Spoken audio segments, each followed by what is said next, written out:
Welcome to the Limitless Entrepreneur Podcast, your weekly dose of strategies and mindset tools to build a business in alignment with your purpose and to get you playing a bigger game. I'm your host, Nicole Lano. Hello, everyone. Welcome to the Limitless Entrepreneur Podcast. I'm your host, Nicole Lano, and I am here. I'm talking about a very next level topic for a lot of people. I really want you to listen to this conversation. I want you to be looking at your business a little bit differently. We talk a lot about showing up as yourself. We talk a lot about authenticity. We talk a lot about messaging. But today we're going to talk about numbers, and we're going to talk about, really making the right decisions for you, for your business, for the goals that you have for yourself. And we're going to be doing this not from the creative side of not necessarily the creative side of your business of like you showing up as you. I brought a very special guest in. Danielle Hayden is here with me. She was a corporate CFO. So she's bringing the data side of things to this. And this is really, a lot of people get into the game of earn more.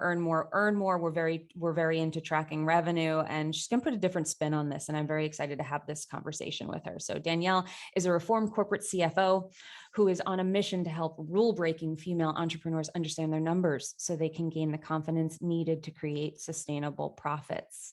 Danielle, welcome to the show. Thank you so much for having me. And I promise, ladies and gentlemen listening, I really understand that money is a big topic for you as a business owner. It's not a topic that comes easily, and I treat that with a lot of respect and just know that I want to make this as easy as possible for you. Yeah, and this can be sexy. Knowing your numbers can actually be sexy. So it tells a story, but it also this is where you get to make, when we talk about like, it gets to be easy, when we talk about like really making decisions that don't lead to you just working more hours and churning out more product, content, programs, whatever, or, doing more one-on-ones or things like that. Like really having a profit-driven approach can help you see what moves are the right ones to make that lead to you actually working less. Making really smart decisions. So I'm excited to have you here. What did I miss in the intro? I only read like a line of your bio. So tell everybody a little bit more about you. Yes, thank you. So I am the owner and founder of Kickstart Accounting, Inc. Our mission as a firm is to help business owners understand their numbers. What I found when I left corporate on this mission to help business owners is that I couldn't actually help them understand anything, and I couldn't help them budget. I couldn't help them write a business plan because they didn't have bookkeeping in place and they didn't have the foundations and the fundamentals set. So at Kickstart, we actually help create the foundation. We do all the day-to-day bookkeeping processes so that everything is accurate and on time. Then we can go deeper and say, all right, what do we do with these numbers? How do we use them in our business? How do we make sure that we understand them so that we can use them to make better business decisions, so that we're not just running into overwhelm, but we are holding our boundaries. We're creating a work-life balance. We're creating a life that we actually want to live as entrepreneurs. And I truly believe that we can't do that without the numbers piece of it. So leaving corporate was one of the best things that ever happened to me, not because I hated my job and not because I hated what I did or going into an office or reporting to anybody.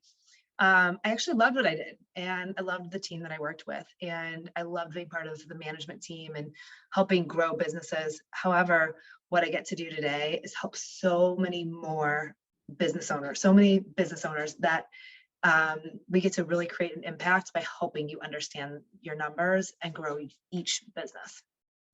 What do you find the most with people who come to you who've never worked with a bookkeeper, like they don't have that? What do you find the most interesting about that first part of the process? Is there something that you see over and over and over again?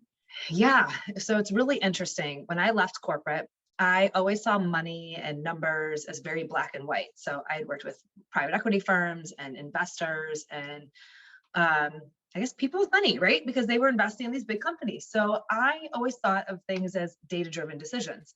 So Here's what we're doing. Here's why we're doing it. And decisions were black and white, cut and dry. And what I found since starting this business is that it's not cut and dry at all. There's a lot of emotion that goes into it. And a lot of times when people show up for their first call, the first thing people say to me is, I'm a mess. Mm-hmm. I'm a mess. I'm not organized. This topic's overwhelming. I don't understand it. Because I don't understand it, I avoid it. I don't want to do this. Some people say, I enjoy the numbers. I enjoy pieces of this, but I don't have enough time because I'm wearing all of the hats. I just had no idea how many people struggled with it. And so I really like to tell our clients and even anyone listening, like, it's okay, right? Like, you went into business to do your craft that you do really well. And all of a sudden you're expected to be head of marketing, head of sales, CEO, CFO, right? Like, you can't wear all those hats. And so I find it interesting that we feel so guilty as business owners, like, oh, why don't I know how to do QuickBooks, right? Like, why would you know how to do QuickBooks, right? Like, why would you know how to do that? It's not your zone of genius. Right. And it doesn't have to be. Like, you can hire somebody. And I have certainly been guilty of that too, where I remember going to my accountant and just saying those same words. I'm a mess. I'm so sorry. I was like apologizing. And she actually came back to me and she was like, oh, you're so much better than most of my clients. And so a lot of times it's not as bad as you think, but there's so much shame. And from an energetic standpoint, from a mindset standpoint of how you view yourself as a business person, like, we get what we identify as. If you have shame in the money department, it's going to impede your ability to earn and hold the money that you want to hold. And you're probably going to make decisions from a place of lack in alignment with you being a mess, rather than with you being a totally together, smart, savvy business person. And it's because you don't know and you're avoiding. Mm-hmm. We had this client a few years ago, and one of my favorite success stories for her. She came to me and said, I need you to help me learn how to operate my business at a loss. Like, I'm struggling. I don't understand. I'm bringing in revenue, but I have no cash. I don't know where it's going. I'm definitely operating my business at a loss. I said, okay, hold on. We did what we call a catch up. And a catch up means that we pull, this was like October, November timeframe. So we pulled all of her transactions from January 1st all the way through October 31st, and we did the catch up. So that means we create the chart of accounts, create the income statement, pull all the transactions in, and look at a clear picture of what she did year to date. And we found out that she was making a profit. So the problem was that she was an LLC and she was taking a lot of owner's draw. She was doing some personal commingling. And so she didn't have the cash in her checking account. However, she was profitable and she was going to have to pay taxes. She wasn't prepared for them. And she was going into the next year with a scarcity mindset. She wasn't planning on investing any money. She was actually thinking about going back to work for somebody else. And because we worked with her to show her that she had a profit, where she was making money, where she was spending money, she doubled down in her business, right? So the next year she went in with a place of abundance, spent a ton of money in marketing and networking and going to conferences and professional development and coaching. And she poured into her business and poured into herself because she was operating from a place of abundance now. And now we're, I think, 4 years later, she has like quadrupled her business over time. And she's just this really beautiful success story in that she was operating from a place of abundance or from a place of scarcity because she didn't know. It was avoidance and ignorance. I did that once. I was like, I'm sure I'm at a loss. And when I didn't run them at tax time, thankfully. Like, I did go through it, but this was a few years ago where I was scared. And I was going through the numbers and I was like, I thought I was at a loss and I was like, oh my God, I'm making money. And you know what? It changed how I viewed my business. It changed. I was like, oh my God, I'm profitable. Oh my God, I didn't know. And then it made it less scary. Then it was like, that was a big turning point for me of saying, like, it's my job to know my numbers. And to me, like, I always come back to identity. If you're identifying as a mess who's operating in loss, and you're going to make decisions from that place, like you were saying, and you're going to pull that into your experience. The mess, like, up leveling is is the act of, I always say like up leveling is the act of energetically and physically cleaning up your shit. So energetically aligning with what you want, and then doing the things in the physical world that are in alignment with who you want to be. And one of those is, if you want to be a six-figure business owner or multiple six-figure business owner, are you really doing your own books? No, No, no. you can't be in the weeds and look at it like a CEO or at a high level. If you're spending, like one of the things we hear from our clients all the time, spending all my time doing the books. So when they come to us, they say, I need to spend the time looking at the numbers, not doing the books. And Right. so if you're trying to be a six-figure business, right? If that's the direction you're going, you need to get the help in place today, so that that's one hat off of your plate, first of all, like off your head. And that's one thing that you don't have to do anymore. So you can spend your time, and it doesn't have to be revenue generating, just something that fills your cup, gives you energy. Being a visionary, Yeah.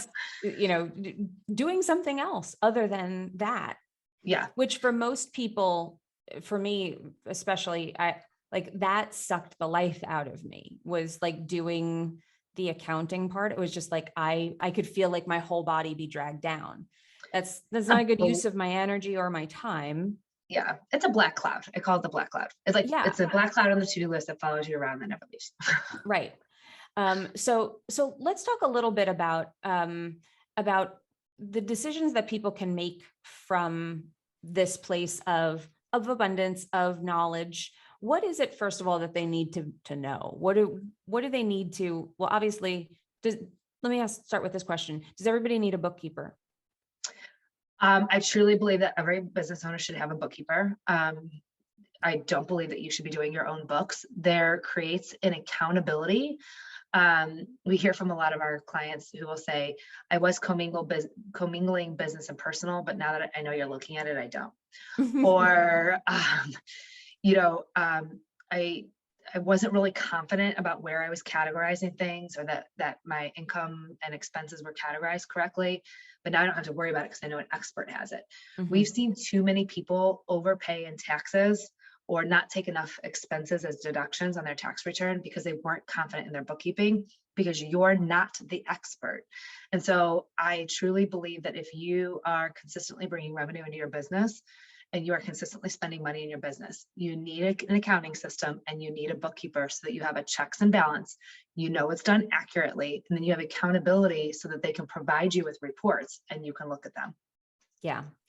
And this also, like, I like the accountability part, because when you do go to spend money on something, you have somebody that's at least, like, if you've got a service like yours, or just somebody who's overseeing this with you, not to ask their permission, but it makes you kind of check yourself and say, like, do I really need this, or am I making it from this place of lack? And we talked about talking about this, that shiny object syndrome. Yeah. It slows the pace of that, at least, right? The pace of it. So I call it the 48-hour rule. If you have a shiny object or a new investment that you want to purchase in your business. Now, I'm not talking about like $100 light for your office. I'm talking about like a new program, or, a larger investment. By emailing your bookkeeper. Now, at Kickstart Accounting, we have a 48-hour guarantee. So when one of our clients emails one of our bookkeepers or accountants, they are required to respond within 48 hours. And so clients email us all the time and say, hey, I'm thinking about buying XYZ. Looking at my income statement for the last 6 to 12 months, can I afford that, right? Does the decision make sense to me? Now we'll take 48 hours and get back to them. Now we've created time, space, we've removed the emotion and the like, I need it now. And we've given you 48 hours to pause. And then we've given you data to make that decision. Now, we've said to business owners all the time, no, I actually don't think that would be a good choice right now. You're operating at a loss for this year. And at the end of the day, it's their money, right? It's your business. So you're not asking for permission. And then if your bookkeeper says, no, you don't do it, but you said, what do the numbers look like? And you can see the numbers, and then you can make an educated decision. Right. You're informed. You're not making this from a place of pure emotion. Right. And I like the idea of, because this is a question I ask myself, and I tell all of my clients, like, this is, at least ask this question when you're making an investment, of really any size that's not like the $100 light. Yeah. But when you're making an investment, joining a program, buying a course, hiring a coach, whatever, by having that 48-hour window of asking someone, do I have the money for this? Is this a smart financial decision for me? That gives you the space to ask yourself the question and remind yourself. You can kind of set up that trigger of, okay, I email her and then I ask myself, why do I want this? Yeah. Why am I buying this? Am I buying this because I think it will fix me in some way? Am I buying this? And you can figure out then, is this something that I feel is something that I need to move forward in a healthy way? Or am I feeling I need this because I feel like I'm lacking in some way and I'm looking to be fixed? Because that doesn't typically work out very well. It's not. Same investment from a different place can definitely lead you someplace else. So I love this like 48-hour break period and not making decisions from that, like that unhealthy need or that unhealthy place. But it is your decision at the end of the day. You can make a decision to be like, nope, this is an investment I believe in. And I believe that this is taking me to the next level. I believe that this is the missing piece in my business. I know that I need help with it. I don't desire to do this myself. I'm going to make the choice, but I'm making an informed choice, not with my back turned to my bank account being like, la, la, la, la, la. I'm going to pretend that I'm going to be blissfully ignorant about how much money I have or don't have right now. Yeah. And here's just to build on this a little bit, one step forward. So maybe your bookkeeper says, hey, I don't think right now is a good time. You're operating at a loss. You could respond, like you could have the conversation and say, okay, well, where else is my money going? Right? Like, what else am I spending money on? And do I need all those other expenses? Like, why am I operating at a loss in the first place? Right? So, first and foremost, where did the money go this year that I'm even operating at a loss? And then like we have an expense grading worksheet where we list out all the expenses for our clients. Like subscriptions are a big one. Whatever it might be, your highest expenses. So when you look at your profit and loss statement, you look at there's a report called percentage of income. So wherever your highest percentage of income is going, you can list out all those expenses and give it a grade, A, B, and C. Does anything in the C category, do you really need to continue it? Right? Like maybe you can disregard, like you can take away that expense and reinvest those dollars into the new shiny object, the new investment strategy. No, I like that, because it's looking at them and saying, not just to cut expenses, but where that's a method for trimming the fat. Yeah. Right. It's a method for saying, like, this is a leak of your finances right now. Why are we keeping this open for things to keep funneling through? But where should people be operating at a level of profitability? Like, what are the metrics they should be tracking? What should they be focusing on as far as financial goals are concerned? Yeah. All right. So that's a loaded question. So we'll take it in parts. We've got a little time. So, okay. So where should business owners be in terms of profitability? That's not created equal, because you could be working 80, 90 hours a week in your business and be very profitable because you're not paying any other staff members. And so you might be looking at your profit and loss statement and say, okay, I'm operating like 50% profitability. Like, this is great, maybe even more than that, but it's not great because you're like, it's not sustainable. Sorry. So I want a business owner who has found enough of a balance between hiring the support that they need and working in their business in the way that they want to. After that balance has been found, a very healthy business after you have been paid as a business owner is 15% profitability. So this is after you've been paid and after you pay all of your support staff. 10% is still healthy. Once we're 5%, we're on life support, right? Like, we need to figure out where we're spending money. 5% is your new zero, right? Like, I don't want you breaking even. I don't want you taking a loss. So we need to be operating at 5% or higher profitability. And this is just for layman's terms to help everybody. When I talk about your net profit, that means sales minus cost of goods sold minus all of your operating expenses. So it's everything that you need to pay to run your business. That is your profit. And if you take your profit divided by your sales, that will give you your profit margin. And so when I'm talking about these percentages, that's how you get there. Does that make sense? Does that help? It does. And do you recommend people paying themselves first? So I am not a big subscriber to like a profit first. I think that those percentages hurt our mental game. I want every business owner listening to pay yourself. Absolutely. So when I tell you to look at this profit percentages, it is after you pay yourself. So if after you pay yourself, you're operating at a loss, that's not break even. You are not free money, right? Like, I know if you're an LLC, it doesn't show up on the income statement. There's some manual calculations that you need to do. Talk to your bookkeeper, they can help you do it. But I want you, after you pay yourself, to be at that 15% margin. And when should someone start paying themselves? The day that they start taking revenue from a client. Why? I think it creates habits and structure in your business. So I don't care if it's $50 a week, you know what I mean? It can be $50 a month. I don't care what it is. It is creating the habit. It's creating the structure. It is rewarding yourself. There's a reward system. There's dopamine. We can go into all the science of the dopamine and being rewarded as a business owner. We have seen too many clients who have waited to pay themselves who end up resenting their business. Yeah. Like, I'm putting in so much work and so much time and so much energy, and I'm not making anything. And maybe it makes it feel like I just have a hobby.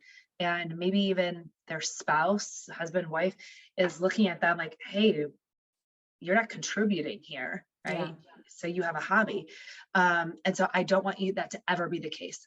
From day one, you to get that dopamine, to get that reward, and to feel that sense of accomplishment. And yeah, I mean, I think that there's also, when you don't pay yourself, there's that little voice in your head that is still saying you're broke, even though you're not good enough, even though you're not. Yeah. And again, this is how you're going to be operating. You're going to be operating from a place like, I'm not good enough. You're going to be operating from a place of feeling like your clients make more money than you, or that that you're not, you don't respect yourself, and you don't respect your business enough to say, like, the CEO doesn't get paid at my company. Yeah. It creates a sense of, I'm not worthy. I'm not worthy. My business isn't enough. I'm not enough. I'm not valuing my time and energy. So yeah, I want you to get paid right away. So how do they start making these decisions? Where would somebody start if right now, so maybe they have a bookkeeper that's not necessarily part of like the bigger picture. They're just kind of like running the books. They're not really like, it sounds like your team, what you do, you guys run more like a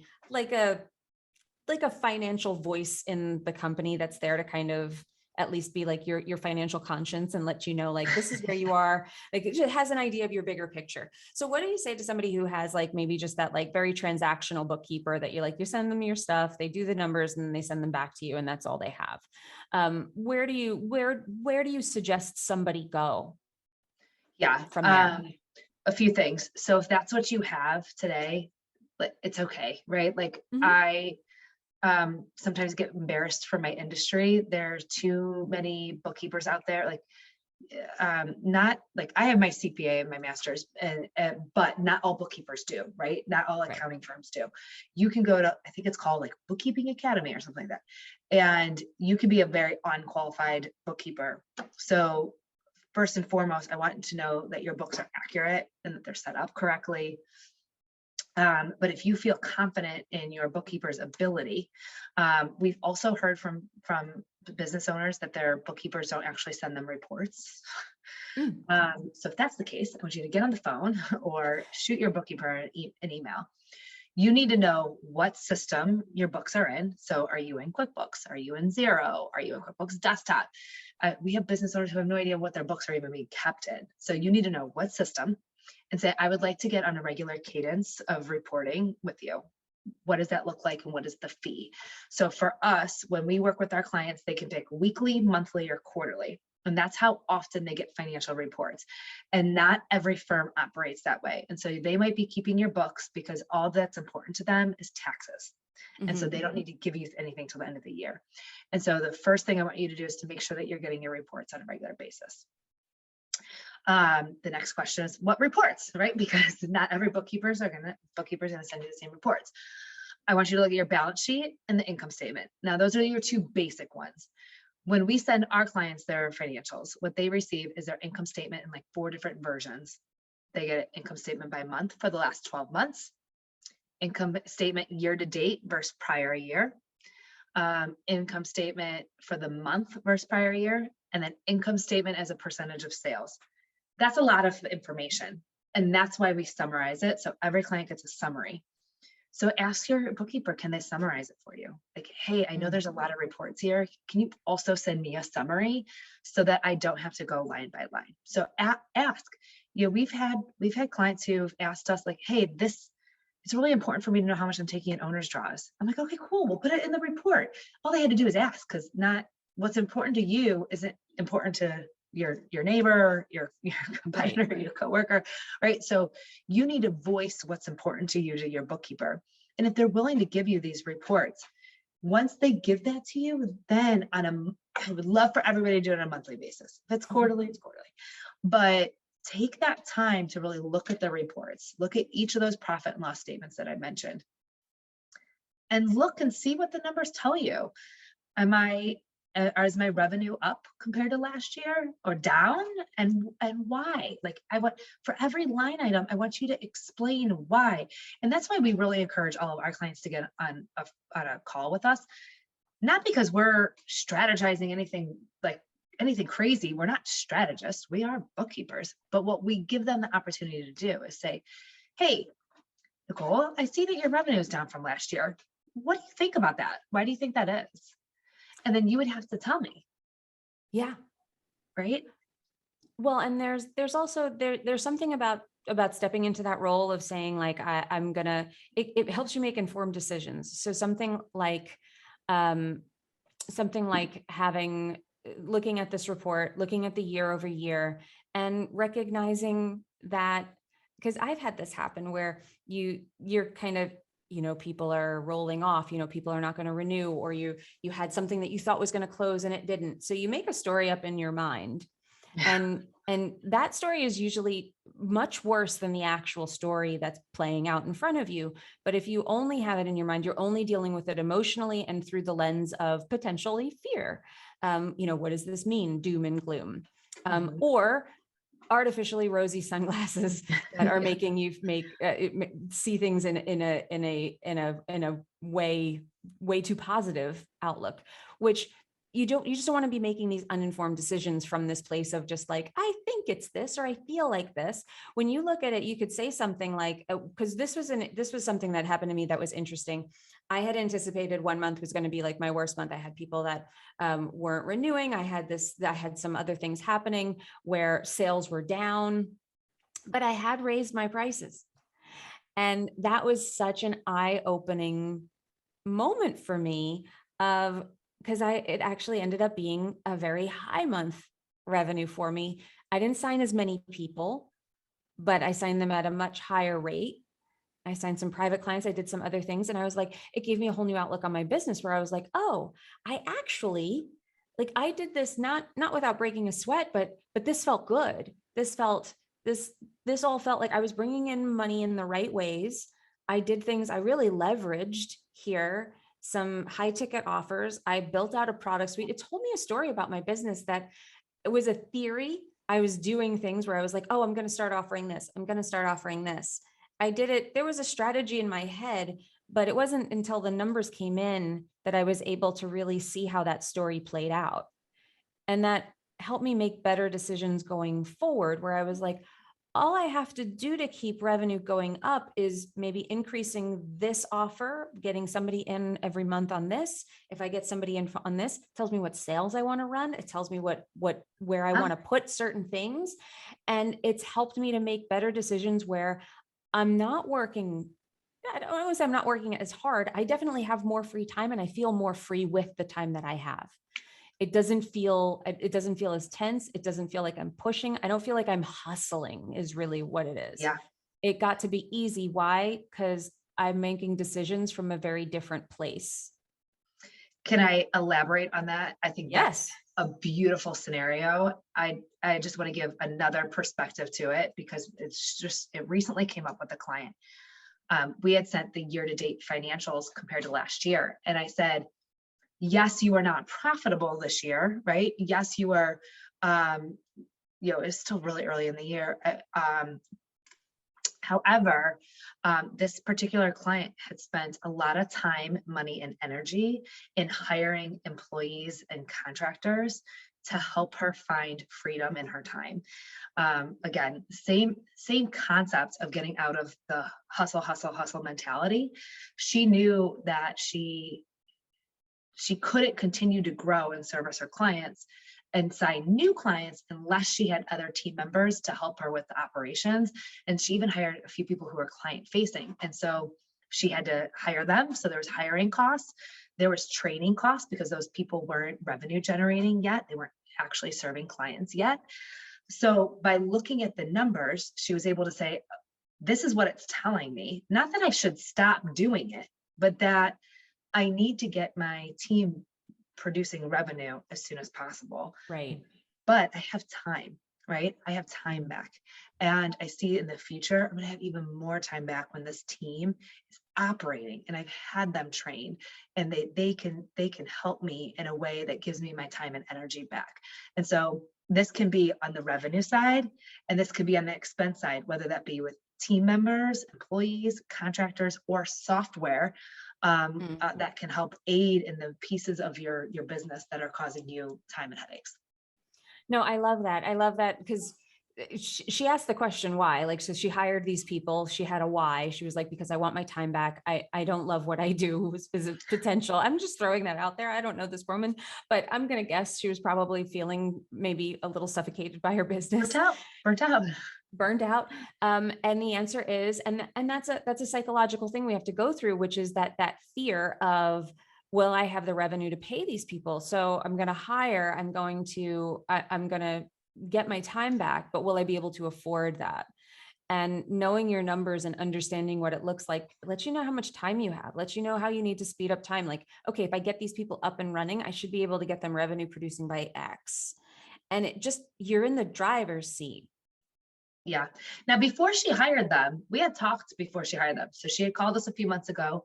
We mapped out, we budgeted how much she needed in order to get prepared. So she knew she wanted to have 3 months worth of their hourly rate and enough to pay for all the subscriptions that she was going to have to add on to hire them. She was very prepared and very risk adverse. We have other clients who we say, all right, they're ready to hire and they are more, I'm jumping at 2 feet, right? I don't have time to save. I don't have time to save, but that's their risk tolerance. So you have to use your numbers, check in with yourself. What is my risk tolerance? Who am I? What do I feel comfortable with? Do I feel comfortable with hiring people and then figuring it out as I go and knowing that the abundance will follow me? Or do I need to have this money saved and ready? And I'm going to come into this more planned and prepared. Neither one is wrong, right? I think our money story, personality. Yes. Yeah. And our experiences. And it's like, I always say, like from a money, we'll say manifestation, but in money energetic standpoint, we want to feel certain. Now, we don't know the outcomes of everything, but we want to feel certain that we took a step that we feel very, very confident in. And that never really comes from being completely blind, because there's always that possibility in your head of saying, like, what if I was wrong? What if the feeling was wrong? And then you're letting the feeling in the moment shift you, where suddenly now fear is showing up and telling you, like, but what if this doesn't work? If you have everything, you're like, no, I made this decision from a very informed place. I took this step confidently, and that's all you can do. But there's such power in that. There's such power in that. Your energy is so much stronger in that space than the one where you're just like, I'm just going to go for it. I'm not going to look at how much I spent this month. I'm not going to look at how much I spent this year. I'm not going to look at how much money is coming in. I'm just not going to look at it. And I'm going to hope and pray that this all works out, that this is the magic one. And so I love that your team supports CEOs in this space, because I don't think that there's a lot of, like I was saying, transactional bookkeepers, transactional contractors that treat themselves like contractors. You really come in like a virtual member of the team, which I love. Yeah, absolutely. That's fantastic. Well, thank you so much for being here. I love this conversation. I think that this is a needed thing. And it certainly, if anyone is looking at scaling your business, if you're looking to getting out of like being that one person, that solopreneur, the next step really is, if you're not there already, is owning the financial side and handing it off though. Like you own it from the visionary standpoint, you own it from that CEO standpoint. When you work at a corporation, the CEO is not doing the books. Someone comes in and gives them the highlight reel. They look at the numbers. They say, this is the story this is the story I'm seeing. And this is the decision I'm making from here. Okay, now go do that. Now go implement. That's where we want you going. And having a team like yours is definitely a step in the right direction for that. So thank you so much for coming on and sharing what you do and sharing your story and just, and educating everybody on this. I appreciate you. Yeah, I hope everybody can walk away with one action step. Don't forget to take a piece of action, right? Like whether it be running one report or looking at one number. Listening to the podcast is the first step, but then taking some type of action from this is the next step. So just a reminder to take one action from this episode. I promise you, it's like going for the first walk or going for your first run. Momentum breeds on momentum. And so if you take one action today, the next step is going to be a little bit easier. Absolutely. And just like I said earlier, that up leveling is the process of energetically and physically cleaning up your shit. This is energetically, you're saying, I'm ready for this. This is what I want for myself. And then the physical part is actually making the call, taking the step, taking some action in alignment with that. So calling up Danielle, like looking up your team or someone that does something like this, where you're taking action to take control of your finances, which takes control of your business. Yeah. Find the right team, right? Yeah. I hate hearing that. They're like, I hear from business owners all the time. Yeah, I should know my numbers, but I really don't like my bookkeeper. So find anybody, right? It doesn't have to be me and my team. I just want you to find somebody that you can call and ask these questions to and have this conversation. Money can be fun. We said it earlier, money can be sexy. Numbers can be sexy. I want everyone to enjoy owning a business because I think what everyone is doing is really powerful. I love it. Well, where can everybody stay in touch with you? Kickstartaccountinginc.com. Don't forget the Inc. Is the best place. That's our website. You can listen to our podcast, Entrepreneur Money Stories. You can find the link right there. You can book a call. Come chat with us if you want to talk about your specific situation, your strategies. We are more in reach than you even think. So come talk to us, have that conversation. And if you wanted to connect with us on Instagram, I keep on laughing because if you thought accounting can't be funny, my marketing team has seen to make these beautiful reels that have you cracking up every time I see them. So come check out funny accounting reels. Well, Kickstart Accounting. Well, don't worry. We've got you covered. If you didn't write all of that down, we've got you covered. This will all be linked up in the show notes. You can be magically transported over to all of those destinations. If you hop on over to wherever you're listening to this podcast, hop on down to the show notes, click the link and be taken exactly to where you want to go. Danielle, thank you for being here. I appreciate you. Thank you, listener, for being here till the end of this show, the end of this conversation, for being a part of it with us. We appreciate you. Remember, you are only limited by the limitations that you accept. And when you stop accepting those limitations, that is when you become limitless. So go out there and be limitless, everyone. I'll see you in the next one. If you loved this episode, please leave us a review on iTunes, Spotify, or wherever you're listening to this podcast. And if you want to stay in touch with us, we would love to have you as a part of our Facebook community, Practical Manifestors. It's a community for process-driven women looking for clear and actionable steps to embodying a life of wealth and alignment. Join us at Practical Manifestors in Facebook or go to www.innerceogroup.com.